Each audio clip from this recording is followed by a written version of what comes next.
പരിശുദ്ധമായ റബീഉൽ ആഖിർ മാസത്തിലാണ് നമ്മളുള്ളത്. മഹാന്മാരായ ഷെയ്ഖ് അബ്ദുൽ ഖാദിർ ജീലാനി ഖദ്ദസല്ലാഹു സിർറഹുൽ അസീസ് എന്ന് പറയുന്ന വലിയ ലോകത്തിൻ്റെ ഏറ്റവും വലിയ മഹാനായ ലോകത്തെ ഔലിയാക്കന്മാരുടെ രാജാവായ മഹാനായ മുഹീദ്ദീൻ ഷെയ്ഖ് റളിയല്ലാഹു തആല അൻഹുവിന്റെ ഓർമ്മകൾ നിറഞ്ഞു നിൽക്കുന്ന ഒരു ദിവസം കൂടിയാണ് ഇന്ന്. മഹാനായ മുഹീദ്ദീൻ ഷെയ്ഖ് റളിയല്ലാഹു തആല അൻഹു ഒരു കാലഘട്ടത്തിന്റെ സുൽത്താനായി, അല്ലാഹുവിന്റെ ഔലിയാക്കന്മാരുടെ മുഴുവൻ രാജാവായി ലോകത്ത് വാണിരുന്ന വലിയ മഹാനാണ് മഹാനായ മുഹീദ്ദീൻ ഷെയ്ഖ് റളിയല്ലാഹു അൻഹു. ബഹുമാനപ്പെട്ടവർ ഈ ലോകത്ത് നിന്ന് വിടവാങ്ങിയ ദിവസമാണ് റബീഉൽ ആഖിർ 11, അഥവാ ഇന്ന് റബീഉൽ ആഖിർ 11. ബഹുമാനപ്പെട്ടവരുടെ ഓർമ്മകൾ നിറഞ്ഞു നിൽക്കുന്ന ഒരു ദിവസമാണ്. മഹാനായ മുഹീദ്ദീൻ ഷെയ്ഖ് റളിയല്ലാഹു തആല അൻഹു ഒരിക്കൽ ഒരു ചരിത്രം മഹാന്മാരായ പണ്ഡിതന്മാർ രേഖപ്പെടുത്തി വെക്കുന്നുണ്ട്. മഹാനായ മുഹീദ്ദീൻ ഷെയ്ഖ് റളിയല്ലാഹു തആല അൻഹു ഒരു ദിവസം വുളു എടുത്തുകൊണ്ട് നിസ്കരിക്കാൻ വേണ്ടി തയ്യാറായിരിക്കുന്ന നേരത്ത് മഹാനായ മുഹീദ്ദീൻ ഷെയ്ഖ് റളിയല്ലാഹു തആല അൻഹു പെട്ടെന്ന് ഒരു ഒച്ചയുണ്ടാക്കി. വസ്വറഹ സ്വറഹത്തൈൻ, രണ്ട് ഒച്ച ബഹുമാനപ്പെട്ടവർ ഒച്ചയുണ്ടാക്കി. രണ്ട് ഒച്ചയുണ്ടാക്കി തന്റെ കാലിൽ അണിഞ്ഞിരുന്ന മെതിയടി ബഹുമാനപ്പെട്ട മുഹീദ്ദീൻ ഷെയ്ഖ് റളിയല്ലാഹു തആല അൻഹു എടുത്ത് മുകളിലേക്ക് എറിഞ്ഞു. തന്റെ കാലിൽ ധരിച്ചിരുന്ന മെതിയടി ആകാശത്തേക്ക് വലിച്ചെറിഞ്ഞിട്ട് രണ്ട് ഒച്ചയുണ്ടാക്കി. ബഹുമാനപ്പെട്ട മുഹീദ്ദീൻ ഷെയ്ഖ് റളിയല്ലാഹു തആല അൻഹുവിന്റെ പ്രിയപ്പെട്ട ശിഷ്യന്മാർ അത്ഭുതപ്പെട്ടു പോയി. എന്താണ് ഞങ്ങളുടെ ഉസ്താദ് ചെയ്യുന്നത്?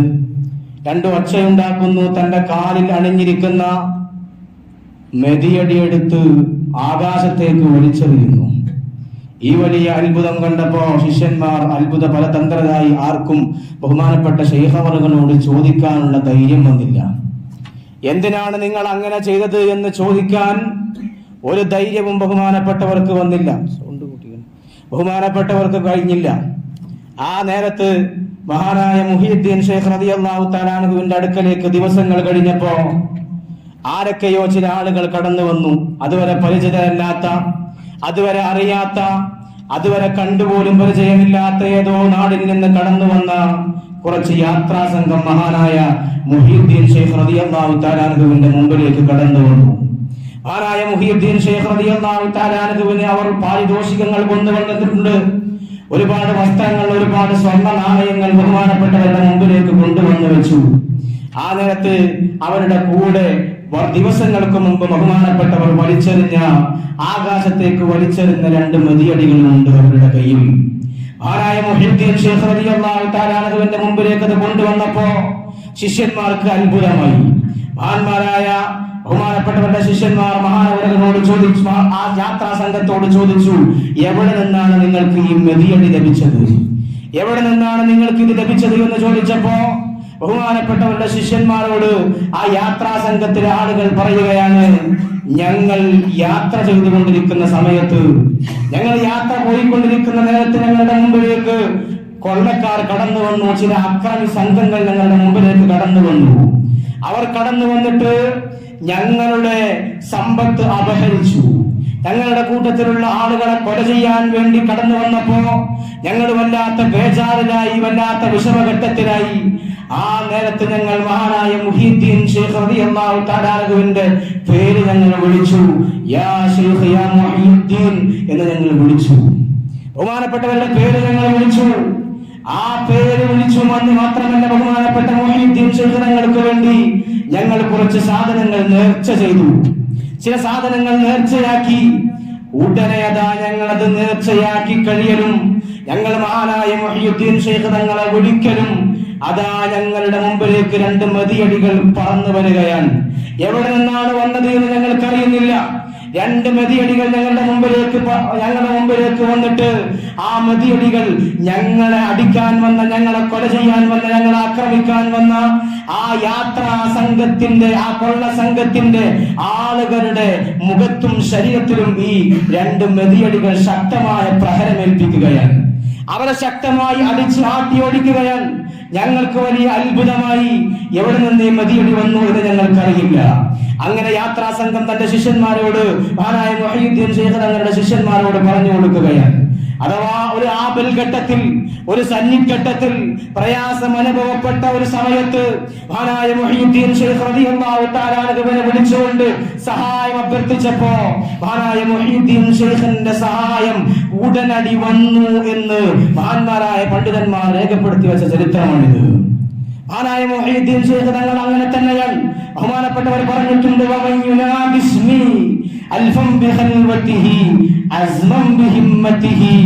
ആരെങ്കിലും ഒരാൾ എന്റെ പേര് ആത്മാർത്ഥമായി വിളിച്ചാൽ, നമ്മുടെ പഴയ കാലത്തുള്ള വല്യപ്പമാർ വല്യമ്മമാർ എന്തെങ്കിലുമൊക്കെ പ്രയാസങ്ങൾ വരുമ്പോ, പ്രതിസന്ധികൾ വരുമ്പോ, ബുദ്ധിമുട്ടുകൾ വരുമ്പോ അവർക്ക് മുഹയ്യിദ്ദീൻ ശൈഖ് തങ്ങളുടെ പേര് ഉച്ചരിച്ചിരുന്നു. ബഹുമാനപ്പെട്ടവരുടെ പേര് വിളിച്ച് പ്രാർത്ഥിച്ചിരുന്നു. മുഹയ്യിദ്ദീൻ ശൈഖെ കാക്കണേ എന്ന് പറഞ്ഞ എത്രയോ ഉമ്മമാർ നമ്മുടെ കൂട്ടത്തിൽ കഴിഞ്ഞു പോയിട്ടുണ്ടായിരുന്നു. ഇങ്ങനെ മഹാനായ മുഹയ്യിദ്ദീൻ ശൈഖ് തങ്ങളുടെ പേര് ഉച്ചരിച്ചുകൊണ്ട് ബഹുമാനപ്പെട്ടവരോട് സഹായം അഭ്യർത്ഥിച്ചാൽ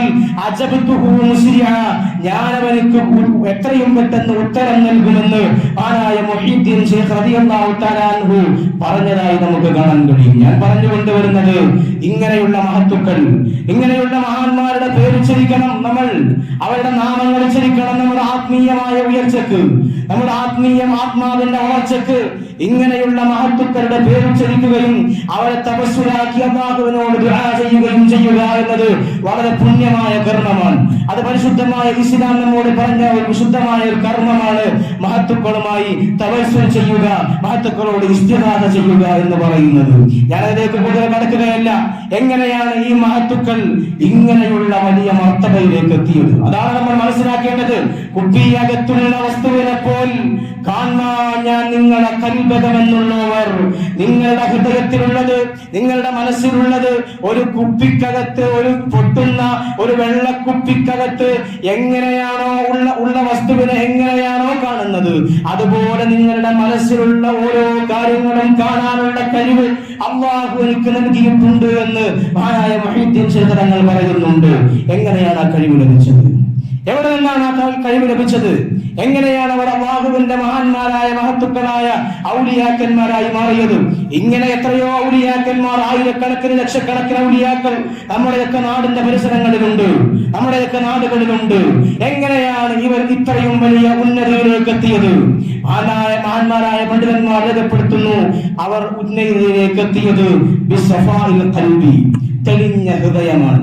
ഒരാളോടും വെറുപ്പില്ലാത്ത, ഒരാളോടും പകയില്ലാത്ത, അസൂയയില്ലാത്ത, കുശുമ്പില്ലാത്ത, കുറുമ്പില്ലാത്ത ശുദ്ധമായ ഹൃദയം. അതാണ് ഒരു മുഅ്മിനിന് വേണ്ടത്. ശുദ്ധമായ ഹൃദയമാണ് നമുക്ക് വേണ്ടത്.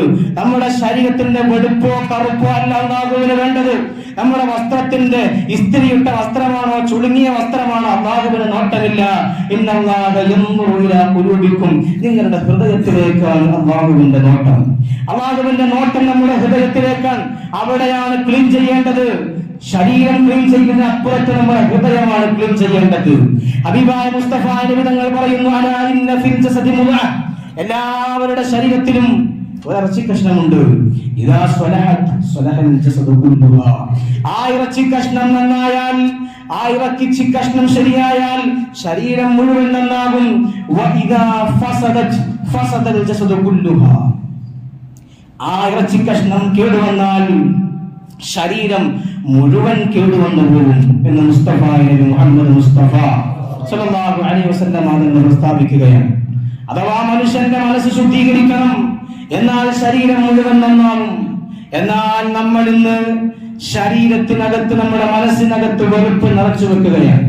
നമ്മുടെ ശരീരത്തിനകത്ത് ഒരുപാട്, നമ്മുടെ മനസ്സിനകത്ത് വേണ്ടതും വേണ്ടാത്തതുമായ ചിന്തകൾ നമ്മുടെ ഹൃദയത്തിനകത്ത് കയറ്റി വെച്ച് നമ്മൾ നമ്മുടെ ശരീരത്തെ തന്നെ കേടുവരുത്തുന്ന ഒരവസ്ഥയാണ് ഇപ്പോൾ ഉള്ളത്. നമ്മുടെ ഒക്കെ ശരീരത്തിനകത്ത് അങ്ങനെയുള്ള ഒരു അവസ്ഥ വരുന്നു. അതുകൊണ്ട് പെട്ടെന്ന് മനുഷ്യന് ഹാർട്ട് അറ്റാക്ക് വന്നു പോകുന്നു, മറ്റു രോഗങ്ങൾ വന്ന് ടെൻഷൻ ഏറുന്നു. മറ്റുള്ളവരോട് അസൂയ വെക്കുന്ന മനുഷ്യന്റെ മനസ്സിൽ എങ്ങനെയാണ് സമാധാനം ഉണ്ടാവുക? മറ്റുള്ളവരോട് വെറുപ്പ് വെക്കുന്ന ഒരു മനുഷ്യന്റെ മനസ്സിൽ എങ്ങനെയാണ് സ്നേഹമുണ്ടാവുക? അവിടെ എപ്പോഴും ടെൻഷനായിരിക്കും, അവിടെ എപ്പോഴും ബേജാറായിരിക്കും. അവനിക്ക് കുറച്ച് പൈസ കയ്യിൽ ഏറെ കിട്ടിയാൽ അതിന് അസൂയ. ഓനക്ക് എങ്ങനെ അങ്ങനെ കിട്ടിയത്? ഓനക്ക് അങ്ങനെ കിട്ടാൻ പാടില്ല. ഇങ്ങനെ അസൂയ വെച്ച് നടക്കുന്ന ഒരു മനുഷ്യന്റെ ശരീരം കേടുവരും, ഹൃദയം കേടുവരും. മുസ്തഫ നബി തങ്ങൾ പറഞ്ഞത് അതാണ്. ആ ഇറച്ചി കഷ്ണം നന്നായാൽ അവന്റെ ശരീരം മുഴുവൻ നന്നാവും. അത് കേടുവന്നാൽ അവന്റെ ശരീരം മുഴുവൻ കേടുവന്നു പോകും. അതുകൊണ്ട് ഹൃദയം നമ്മൾ ശുദ്ധീകരിക്കണം, മനസ്സ് നമ്മൾ ക്ലീൻ ചെയ്യണം. നമ്മുടെയൊക്കെ മനസ്സിൽ വരുന്ന ഏറ്റവും വലിയ ഒരു തെറ്റാണ്, ഏറ്റവും വലിയ നമ്മളൊക്കെ അറിയാതെ നമ്മുടെയൊക്കെ മനസ്സിൽ വന്നു പോകുന്ന ഒരു ഗുരുതരമായ പിഴവാണ് തെറ്റിദ്ധാരണ എന്നത്. സൂഹുൻ, മറ്റുള്ളവരെ കുറിച്ച് തെറ്റായ ധാരണകൾ വെച്ച് പുലർത്തുക. എന്താണ് എങ്ങനെയാണ് എന്നൊന്നുമില്ല, വസ്തുതകളെ മനസ്സിലാക്കാതെ വെറുതെ തെറ്റിദ്ധാരണകൾ മനുഷ്യൻ മനസ്സിൽ വെച്ച് പുലർത്തുക. ഈ തെറ്റിദ്ധാരണയാണ് എല്ലാ കാര്യങ്ങൾക്കുമുള്ള അടിസ്ഥാനം. മനുഷ്യന്മാർ തമ്മിലുള്ള പക, മനുഷ്യന്മാർ തമ്മിലുള്ള വിദ്വേഷം, ദേഷ്യം, ഇങ്ങനെയുള്ള ശത്രുത എല്ലാം ഉണ്ടാകുന്നത് തെറ്റിദ്ധാരണയിലാണ്. അല്ലാഹുവിന്റെ വിശുദ്ധമായ ഖുർആൻ പറയുന്നുണ്ട്, യാ അയ്യുഹല്ലദീന ആമനൂ ഇജ്തനിബൂ കസീറൻ മിനൽ. പ്രിയപ്പെട്ട മുഅ്മിനീങ്ങളെ, അല്ലാഹുവിന്റെ ഖുർആൻ മുഅ്മിനീങ്ങളെ വിളിച്ചിട്ട് പറയാൻ, വിശ്വാസികളായ ആളുകളെ, ഇജ്തനിബൂ കസീറൻ മിനൽ, നിങ്ങൾ നിങ്ങളുടെ മനസ്സിൽ വരുന്ന വേണ്ടാത്ത ചിന്തകളെ ഒഴിവാക്കണം, തെറ്റിദ്ധാരണകൾ ഒഴിവാക്കണം. കാരണം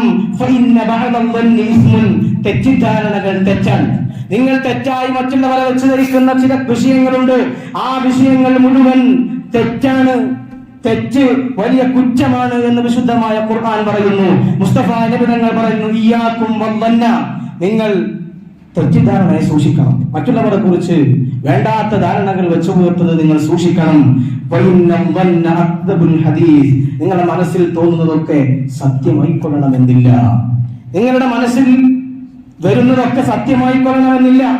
ഒരാള് ദീനിനു വേണ്ടി ആത്മാർത്ഥമായി ഖിദ്മത്ത് എടുക്കുകയാണ്, പള്ളിക്ക് വേണ്ടി ആത്മാർത്ഥമായി സേവനം ചെയ്യുകയാണ്. അപ്പൊ വേറൊരാള് മനസ്സിൽ വിചാരിക്കുകയാണ്, സുബ്ഹാനല്ലാഹ്, ഇവൻ ചെയ്യുന്നത് ഓനൊരു പേരും പ്രശസ്തി ഉണ്ടാവാനാണല്ലോ, സുബ്ഹാനല്ലാഹ്, ഇവൻ ഈ ചെയ്യുന്നത് എന്തിനാണ്? ഓൻ ആൾക്കാർക്കിടയിൽ ഒന്ന് ആകാനാണല്ലോ. ഇങ്ങനെ ചിന്തകൾ വെച്ച് പുലർത്തുക. എന്തിനാണ് നമ്മൾ അങ്ങനെയുള്ള ചിന്ത വെച്ച് പുലർത്തുന്നത്? ഇപ്പൊ ഞാൻ ഇവിടെയുള്ള ഈ പേരാറ്റൂർ പള്ളിയിലെ ഖത്തീബാണ്. ഇപ്പൊ ഞാൻ ഇവിടെ എന്നോട് ആർക്കെങ്കിലും എന്തെങ്കിലും ഒരു ദേഷ്യമുണ്ട്, എന്തെങ്കിലും ഒരു വെറുപ്പുണ്ട്, എന്തിനെങ്കിലും പേരിലാവാം. അങ്ങനെയാണെങ്കിൽ ആ വെറുപ്പിന്റെ പേരിൽ ഞാൻ ചെയ്യുന്ന ഇരുത്തവും നടത്തവും കടത്തവും എന്റെ എല്ലാ ചലനങ്ങളും വിമർശനാത്മകമായി വീക്ഷിക്കുക എന്നത് ഏത് മനുഷ്യനാണ് പറ്റുക? ഒരു മനുഷ്യൻ ഒരാളോട് എന്തെങ്കിലും വെറുപ്പുണ്ട് എന്ന് കരുതി അയാളുടെ ഇരുത്തം തെറ്റാണ്, അയാളുടെ നടത്തം തെറ്റാണ്, അയാളുടെ പറച്ചിൽ തെറ്റാണ് എന്ന് പറയാൻ ഏത് മുന്നിലാണ് പറ്റുക? തെറ്റിദ്ധാരണകൾ മനുഷ്യന് വന്നു പോകാൻ പാടില്ല. തെറ്റിദ്ധാരണകളാണ് ശത്രുതയുണ്ടാക്കുന്നത്. അത് നമ്മൾ കൃത്യമായി സൂക്ഷിക്കണം. ഇപ്പൊ ഒരു ഉദാഹരണം പറയാം. ഇപ്പോ നിസ്കരിക്കുമ്പോ ഇമാമായി നിസ്കരിക്കുകയാണ്. ഉദാഹരണം മാത്രമാണ്. നിസ്കരിക്കുകയാണ്. ഇപ്പോ നിസ്കരിക്കുന്ന നേരത്ത് ഒരു ദിവസം അവസാനത്തെ അത്തഹിയാത്ത് കുറച്ച് നേരത്തെ കഴിഞ്ഞു. ഒരു ഉദാഹരണം പറയാം.